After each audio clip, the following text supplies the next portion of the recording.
Okay, so last night, Clay and I watched Kung Fu Panda 3. And I've been saying that DreamWorks has been in a bit of a slump with the past few movies that we've watched. Some of them, like Rise of the Guardians and Croods, I know that I keep saying this shit in like all the videos, but it's a recurring theme, so I gotta bring it up again. Some of them, like those two, are fine. They don't super click with me, but I don't think they're bad. Some of them, like Peabody and Sherman and Home, I think are fucking terrible. And you got some like How to Drain Your Dragon 2. I think I said How to Drain Your Dragon. Which, oh gosh, that's probably the name of a fucking porn parody. Now, I hate that I threw that into the universe now. But like How to Train Your Dragon 2, like again, like it doesn't really work for me. But I don't look at it as like, this is just bad.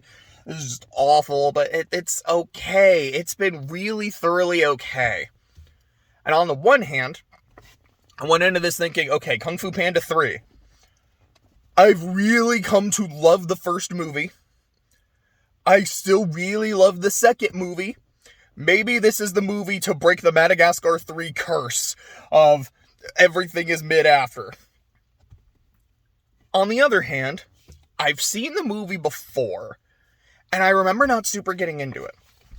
I remember the part where Bryan Cranston, because I don't remember the name of that. It's like Li Shen, I think is his name, or Li Shin. It's something close to that, so I'm probably just going to call him Bryan Cranston. Who, essentially, has been lying to his son to get him into the village to reunite with his kid. But also, it's like, hey, Dad, all fucking China's in trouble. I came here because you told me you could help me with shit, and now I found out you're lying to me, and he gets really pissed at him. I remember just not liking that element of the story. I remember Poe's other dad, who I actually don't know his name, so I'm just going to call him Goose Dad. I remember Goose Dad being really annoying and obnoxious and like aggressively unhelpful. And I remember thinking that the ending of the movie was kind of some bullshit. Like, okay, I get what they're doing, but they all they were all able to use chi to help Poe, and it went from one world to the other. Like, do I buy this? I don't know. And then, yeah. So part of me was very optimistic that this would break the curse. Part of me was also like, I don't know if this will be the one to do it, though. It fucking shattered the curse. This movie is fantastic. So to address those criticisms that I had the previous time, one, Goose Dad was not nearly as annoying or obnoxious as I thought he would be. He was not aggressively unhelpful. He was perfectly fine. Bryan Cranston Dad, the scene where he's talking about Poe's mom and they're having that moment together almost made me cry. I think, Jack Black sounded like he was almost about to cry. Like, it's a fucking great scene. And yeah, like his thing of, yes, I did lie to you to get you over here, but, I wanted to reconnect with my son. I didn't know my son was still alive. I thought I was, I'm not alone, I got the entire village, but I was alone. Like, God, yeah, when he's talking about how, I never thought I could be happier after, being with my wife. And then I got happier because we had you. And then in one day, I lost everything. Like, it's genuinely heartbreaking. And so, I do like that he's not looking at it from the perspective of, I'm taking you away, or, I'm trying, fuck all of China, I need my son. It comes across more as, you're gonna fucking die. I want to save my son, and if I bring him home, I can do that, and I can reconnect with my family. To me, it hit me as far less selfish and a lot more sympathetic, but I can still see the argument that he is being selfish. And then the use your chi to save Poe thing, it's it's not like all of a sudden they all just mastered chi. It was more just, for all intents and purposes, was everyone passed the vibe check. But that's kind of what it was. It was everyone's like, this is who I am, this is who you are to me, and it kind of worked for me this time. And then you get the climax where he has the giant chi dragon. He's like, holy shit, I made a giant chi dragon. This is so cool. And then starts beating J.K. Simmons' ass. Because I'm sorry, I love the recurring joke in the movie. It's like, I'm Kai! Who? That Kai. No, I have no idea who that is. Like, I fucking love that shit. So yeah, like, my criticisms from the previous time just didn't bug me anymore. So I was like, okay, that's good. So now let's focus on the other things in the movie. I think Kai is really fucking cool. I love J.K. Simmons. I think he could be really, really funny. He can also be really, really intimidating. I love his weapons. These, like, jade meat cleavers attached to chains that you can just throw around shit. I'm like, oh, this thing is cool. I don't even know what he is.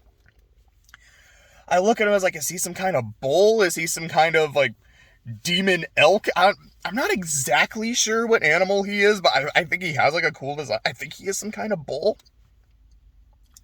I love his weapons. I love his voice. I love his theme.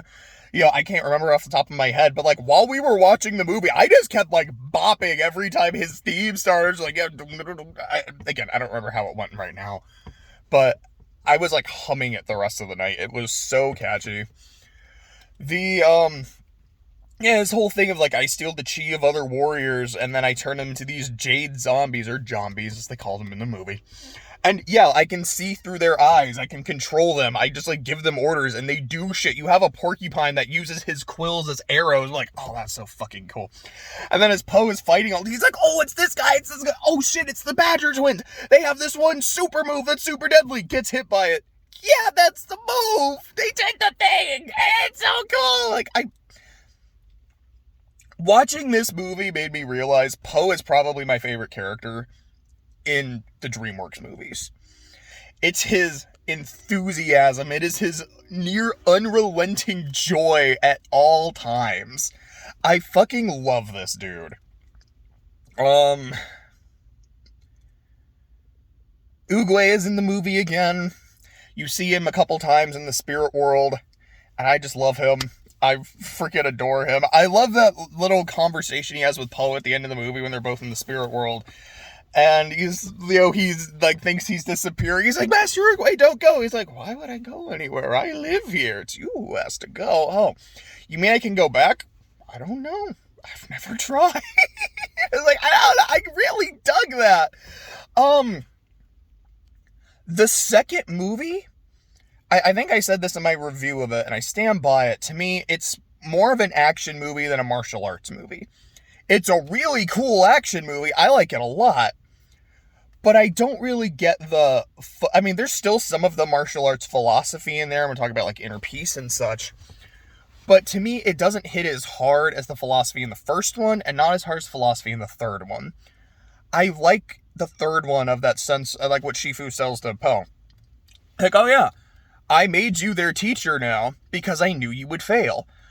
Why? Like, why do you do this? Like, I thought you weren't a sadistic teacher to me anymore. It's like, I did it because if I put you in a situation that is something you're comfortable with, that you're good at, you're not going to grow. You need to be in an uncomfortable situation in something new so you can fail. And after you fail, you can reflect on that and get better. And that is how you grow. That is how you learn. I am your master. I still have things I can learn as a master. It's the same with you. Like, yeah, you are the dragon warrior. But you need to learn what that means. Like, who really are you? Reflect on that. Think about that. And that really is what Poe's arc in the movie is. Who am I? Which, of course, makes you think of that Jackie Chan movie where... No, that's not the drunken boxing one. Because I know I've watched those two movies, like, together. There's Who Am I, where he has amnesia. And then there's this movie where he has this move called Down the Hatch. Which I just remember that one part specifically in his, like, drunken boxing movie. There's a Down the Hatch! And just, like, turns around and fucking, like, hits a kid. I think he uses it twice. Weird fucking thing I remember from being like 7 years old, but it just lives in my head rent free. I don't even know if I can find a clip of it on YouTube, but it's right here. It's a steel trap. Yeah, steel trap. I don't remember Kai's theme that I was humming all night last night, but oh yeah, this one specific Jackie Chan attack from an obscure movie I've seen once, maybe twice in my lifetime. I can recall that shit, like, no problem. Anyways, alright, but Poe's arc in the movie is about, like, finding out it's connecting with his roots, and, like, this is what it means to be a panda. This is how pandas are. And I like the way they treat him. It's not like this, like, fish out of water, like, you're not a real panda, you don't even do this kind of shit. Everyone's just happy to see him. They're like, yeah, this is how we do shit. Oh, that's awesome. Oh, yeah, this is how we do shit. Oh, that's cool. And him thinking about, like, the way his life is, the way he normally does things, and how he does things here. And just all kind of assimilating it into his being. The climax against Kai, where it's like, okay, he's been able to teach everyone by essentially learning what Shifu learned in the first movie is, I can't teach you the way I taught the 5. I have to teach you the way that you will learn. Which I like. One thing I really like about Kung Fu Panda 3 is it feels like a sequel to Kung Fu Panda 1. Like, it feels like a lot of things from the first one kind of come full circle. Like the blank scroll, which is just it's treated as a joke here, but it's still a nice joke. The Wuxi finger hold comes back. The, being the teacher comes back. Oogway comes back. 2 is, I don't want to be like, yeah, it's like they ignored the second one. The second one should be ignored. The second one's fucking great. But this feels more in line with the first movie. It almost feels like a combination of the first movie and the third movie. But yeah, I like that he teaches them all that shit, and then it helps. He uses the finger hold against Kai. He's like, yeah, I'm not mortal. It doesn't work on me. You can't send a spirit back to the spirit world, idiot. And Poe's like, huh. Oh. I can't send you back, but I can take you. But, like, you can be along for the ride. And so Poe does it to himself. Like, he sends himself to the Shadow Realm. Like, fuck, dude. That's kind of metal as hell. He didn't even know he could come back. But I think what I really like about that moment is as soon as the light bulb goes off on Poe's head, he just does it. He's not like, I'm going to tell everybody what I'm going to do. There's no, like, guys, I'm sorry, but I have to. And don't get me wrong, I love that shit too. But it's just, I have an idea. I think it'll work. I'm really sure it'll work. I have to sacrifice myself, but he doesn't even, like, to him, it doesn't even matter. And not in a fucked up way where it's like, I don't matter. I have no value in myself anymore. Because that was Poe in the first movie. And that's why I really love the first movie. It is that, like, exploration and discovery of self-love and of self-value. And it's beautiful. It's so beautiful. And in this movie, it's, I gotta take care of this. So he just fucking does it. It's kind of metal as hell. It's badass. Like, I fucking love this character, man. This movie is fantastic. This is an easy S-tier movie. And it feels kind of weird to say how watching Kung Fu Panda 3 made me realize how much I love Kung Fu Panda 1. But not in a, like, oh man, this movie ain't it. Boy, I missed the first one. It was like, no, this movie just reminded me of everything good that this series is, and that is just encapsulated in that first movie. The second one is still a banger. This one is still a banger. I think 4 comes out next year, and I gotta say, I'm really excited for it.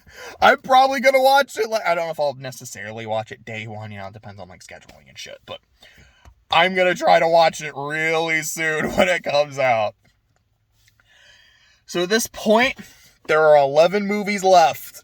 What is it? It's like 2 Trolls movies, 2 Boss Baby movies, Spirit 2, Puss in Boots 2, Abominable, Captain Underpants, Bad Guys. I haven't actually been, like, mentally keeping track of numbers. I think that's it. That's all the titles I can. Oh, Croods 2. I think that's another one. I think that's it.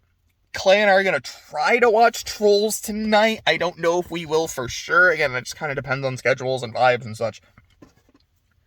My unofficial goal was to get to, like, the last 10 movies by the end of March, and we've got 11 to go and still a few days in March, so I'm definitely on track for that. And I wanted to get all these movies done by April, and that's looking very, very likely. And I know, regardless of their... Oh, How to Train Your Dragon 3. So there was another movie I was forgetting, because I have not seen that one. I think literally the only movie I've seen going forward is Puss in Boots 2. So at the very least, I know the marathon ends on an incredibly strong note. Really no idea about the rest. A lot of them don't inspire confidence, but we'll see what happens. But hey, at absolute worst, ends on a great note, and the Kung Fu Panda movies all kick ass.